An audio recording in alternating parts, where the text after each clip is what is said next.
আমি চিৎকার করিয়া কাঁদিতে চাহিয়া করিতে পারিনি চিৎকার, বুকের ব্যথা বুকে চাপিয়া নিজেকে দিয়েছি ধিক্কার। এ যেন কে কত বেশি অমানুষ হতে পারে। সারা দেশ জুড়ে চলছে সেই প্রতিযোগিতা। একের পর এক একটা নির্যাতন ধর্ষণের খবর আমাদের হৃদয়কে ভেঙে খান খান করে দিচ্ছে। নোয়াখালীর ৩৫ বছর বয়সী গৃহবধূর সেই নির্যাতনের ভিডিওতে বাবা বাবা বলে চিৎকার দিয়ে কেঁদে উঠেছে বারবার। তিনি কেঁদে ওঠেন নাই, কেঁদেছে বাংলাদেশ, কেঁপেছে বাংলাদেশের মাটি, শুনে নেয় সেই বখাটে দেলোয়ার বাহিনী।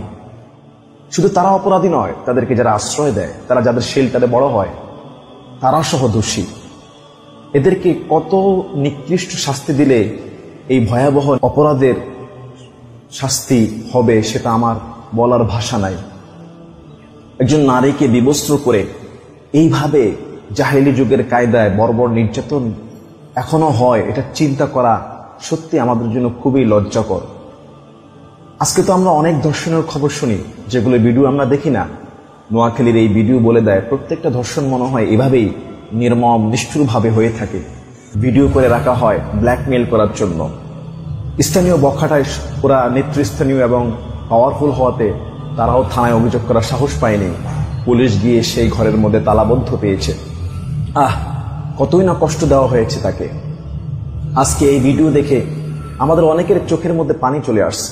অনেকে আবার পুরো ভিডিওটি দেখতে পারে নাই, বুক ধড়পড় করে কেঁপে উঠেছে। আজকে বাংলাদেশ কাঁপছে, বাংলাদেশের মাটির প্রকৃত মানুষগুলোর হৃদয় ভেঙে খান খান হয়ে যাচ্ছে।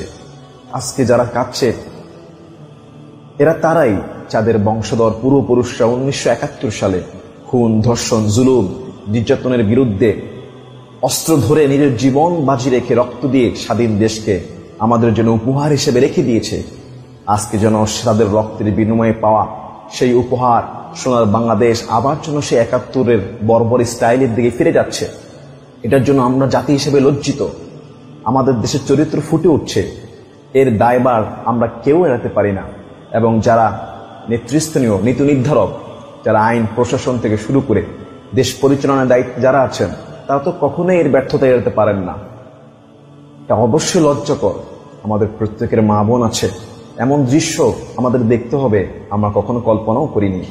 আজকে হয়তো কোথাও বিচার হয় না, হয়তো কোথাও দেন দরবার করে 20-25 হাজার টাকা মীমাংসা করে দেওয়া হচ্ছে, হয়তো কোথাও ফাঁসির রায়ও হচ্ছে, ফাঁসি হচ্ছে না, কোথাও হয়তো জেল হচ্ছে, জরিমানা হচ্ছে না, কোথায় হয়তো গ্রেফতার হচ্ছে কিন্তু জামিন নিয়ে চলে যাচ্ছে। এমনিভাবে চলছে সারা বাংলাদেশে দর্শনের উৎসব। অথচ এটা একটা ইসলামিক কান্ট্রি, যেখানে মানুষ আল্লাহ এবং আল্লাহর রসুলকে মেনে চলে, ধর্মীয় অনুশাসনকে পছন্দ করে। সেই জায়গা থেকে আমরা যদি এত নিকৃষ্ট বর্বর হয়ে যাই, তাহলে আমাদের পরিচয় কোথায়? না আমরা দুনিয়া পাবো, না আমরা আখিরাত পাবো। প্রিয় দেশবাসী, প্রিয় ভাইয়েরা, যদি আমরা আল্লাহর কোরআনকে অনুসরণ করতাম, যদি আমাদের হৃদয়ে আল্লাহর ভয় থাকতো, তাকওয়া থাকতো, তাহলে আমরা কখনোই এরকম জঘন্য কাজ করতাম না। এবং এরকম জঘন্য মানুষ আমাদের সমাজে গড়ে উঠতো না যদি না আমরা ধর্মীয় অনুশাসনে মেনে চলতাম, যদি না আমাদের ধর্মীয় অনুশাসন মেনে চলার জন্য রাষ্ট্রীয়ভাবে চাপ থাকতো, যদি না আমাদের দেশের মধ্যে কোরআন এবং হাদিস অনুযায়ী প্রত্যেকটা অপরাধীর বিচার হতো, তাহলে আমাদের দেশে এরকম ধর্ষক পয়দা হতো না, এরকম অন্যায় জুলুমের দৃশ্য আমাদের দেখতে হতো না। আজকে যদি সূরা মায়েদার সে আয়াতের আমল করা হতো, কোনো ব্যক্তির কলিজায় সাহস থাকতো না যে কোনো নারীকে এভাবে ধর্ষণ করা। আল্লাহ সুবহানাহু ওয়া তাআলা বলছেন, ইন্নামা জাযাউল লাযীনা ইউহারিবুনাল্লাহ ওয়া রাসূলাহু ওয়া ইয়াসআউনা ফিল আরদি ফাসাদা। যারা আল্লাহ এবং আল্লাহর রাসূলের বিরুদ্ধে যুদ্ধ করে এবং জমিনের মধ্যে বিশৃঙ্খলা ফাসাদ সৃষ্টি করে, তাদের প্রতিদান কি? ওয়া ইয়াসআউনা ফিল আরদি ফাসাদা ফাসাদান আন ইউকতালু, তাদেরকে কতল করো, আও ইসাল্লাবু, অথবা শুলে চড়াইয়া মারো, আও তুকাত্তা আইদিহিম ওয়া আরজুলুহুম মিন খিলাফিন আও ইউনফাউ মিনাল আরদ, অথবা তাদের হাত পাগুলো বিপরীত দিক থেকে কেটে দাও, ডান হাত অথবা বাম পা, এবং অথবা বাম হাত বা ডান পা বিপরীত দিকে কেটে দাও এবং দেশ থেকে বহিষ্কার করো। কোন ধর্ষক যখন জোর করে এভাবে কোন নারীর সম্ভ্রম হানি করবে, সে ফাসাদ সৃষ্টিকারী, সে বিশৃঙ্খলাকারী, সে আল্লাহ রসুলের অবাধ্যকারী। এরকম ব্যক্তির রায় হলো কোরআনের এই আয়াত অনুযায়ী তাকে হাত পা কেটে দাও, তাকে মারো, শুলে চড়াইয়া মারো, প্রকাশ্যে তাকে শাস্তি দাও, দেশ থেকে বিতরণ করো। বহিষ্কার করো, এমন শাস্তি যখন কায়েম করা হবে, কোনো মায়ের ছেলে নাই যে তার মায়ের জাতির উপরে, বোনের জাতির উপরে কুদৃষ্টিতে তাকানোর। প্রিয় দর্শক শ্রোতা, আল্লাহ পাক কোরআনুল কারীমের মধ্যে বলছেন, আয-যানিয়াতু ওয়াজ-যানি ফাজলিদু কুল্লা ওয়াহিদিন মিনহুমা মিআতা জালদাহ। জানাকার আর জানাকারিনী, তাদেরকে 100 বেত্রাঘাত করো। আজকে এই বেত্রাঘাত অনেক দেশে আইন আছে, প্রকাশ্যে দেওয়া হলো, বাংলাদেশে এমন আইন নেই। আল্লাহ বলছে যে ফাজলিদু কুল্লা ওয়াহিদিন মিনহুমা মিআতা জালদাহ, 100 বেত্রাঘাত করো। ওয়ালা তাখুযুকুম বিহিমা রাফাতুন ফি দীনিল্লাহ ইন কুনতুম তুমিনুনা বিল্লাহি ওয়াল ইয়াউমিল আখির। তোমরা যদি আল্লাহর প্রতি বিশ্বাস রাখো, আখিরাতের প্রতি বিশ্বাস রাখো, এই আল্লাহর হুকুম কায়েম করতে যেন তোমাদের হৃদয়ে যেন মায়া মমতা না আসে অপরাধীকে শাস্তি দিতে।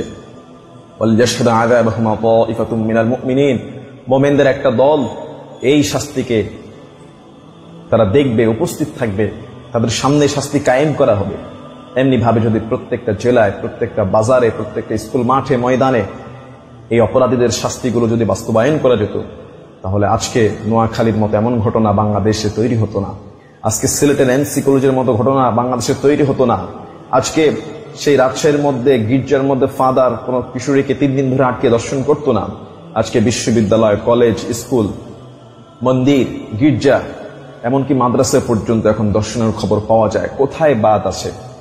এমন একটা পরিস্থিতি চলে আসবে যদি এমন চলতে থাকে, সামনে কখন কে ধর্ষিত হয়ে যাবে এটা কোনো গ্যারান্টি থাকবে না। তাই আমি অনুরোধ করব আমাদের মাননীয় প্রশাসনে যারা আছেন, মাননীয় দায়িত্বশীল যারা রয়েছেন, বিশেষ করে প্রধানমন্ত্রী একজন নারী, স্পিকার একজন নারী, অনেক মন্ত্রী এমপি রয়েছেন নারী, এবং অবশ্যই নারীরা মায়ের জাতি, তারা আমাদের বোনের জাতি, তাদেরকে আমরা শ্রদ্ধা করি। শ্রদ্ধা করা উচিত। যখনই তাদের সম্ভ্রমহানি হবে, তাদের বিরুদ্ধে কঠোর অবস্থান নেওয়া উচিত। আজকে ধর্ষণ, আজকে জেনা, ব্যভিচার, এগুলির বিচার হয় না, কার্যক্রম হয় না। আজকে নোয়াখালীর সে ভিডিও আছে, বিচার হবে কিনা আদৌ জানি না। বিশ্বজিৎ হত্যার ভিডিও আমরা দেখেছি, প্রকাশ্যে কুপিয়ে মারা হয়েছে, ফাঁসির রায়ও হয়েছে, ফাঁসি হয়নি। নোয়াখালীর নুসরাতকে পরীক্ষা দেওয়া অবস্থায় তাকে উপরে নিয়ে পুড়িয়ে মেরে ফেলা হয়েছে, ফাঁসির রায় হয়েছে, ফাঁসি হয় নাই। এরকম অনেক ঘটনা ঘটছে। প্রিয় দর্শক শ্রোতা, আমরা প্রত্যেকে নিজের বিবেক থেকে যদি নিজেকে শুদ্ধ করার চেষ্টা করি এবং নিজের সমাজকে সুন্দরতম গঠন করার জন্য যদি আমরা চেষ্টা করি, তাহলে আমাদের এই সমাজে কোনো বখাটে, কোনো নেতার শেল্টারে চলতে পারে না। আমরা তো এখন নেতা নির্বাচন করতে গিয়ে 1 কাপ চায়ের বিনিময়ে ভোট বিক্রি করে ফেলি। আজকে আমরা একটু 1 প্লেট বিরিয়ানি খেয়ে আমরা আমাদের ভোটটাকে বিক্রি করে ফেলি। আমরা অযোগ্যদেরকে যোগ্য স্থানে বসিয়ে দেই, অযোগ্যকে। এটা আমাদের ব্যর্থতা। নেতা নির্বাচনে, দেশের রাষ্ট্রের কর্ণধার নির্বাচনে আমাদের প্রত্যেকের বিবেক থেকে, প্রত্যেকের আবেগ থেকে, প্রত্যেকের শিক্ষা থেকে একজন ন্যায়, সৎ, ইনসাফকারীকে সমর্থন করাই উচিত। অনেক মেম্বার, চেয়ারম্যান, এমপি, মন্ত্রী, মিনিস্টার যারা রয়েছে, সবার ক্ষেত্রে আপনার দেশের যদি একজন মেম্বার ভালো হয়, আপনার এলাকাটা ভালো চলবে। একজন চেয়ারম্যান যদি ভালো হয়, আপনি ভালো বিচার পাবেন। এজন্য আমি অনুরোধ করব সবাইকে, নিজেদের মা বোনদের কথা চিন্তা করে হলেও এই নোয়াখালীর নির্যাতন যারা করেছে তাদেরকে ধরে উপযুক্ত দৃষ্টান্ত শাস্তির আহ্বান জানাচ্ছি দেশবাসীর কাছে এবং প্রশাসনের কাছে, এবং কোরআনুল কারীমের আইন অনুযায়ী, আয়াত অনুযায়ী তাদেরকে মৃত্যুদণ্ড শাস্তি, প্রকৃত অপরাধী যে তাকে মৃত্যুদণ্ড প্রকাশ্যে দেওয়ার জোর দাবি জানাচ্ছি। আসসালামু আলাইকুম ওয়া রাহমাতুল্লাহি ওয়া বারাকাতুহু।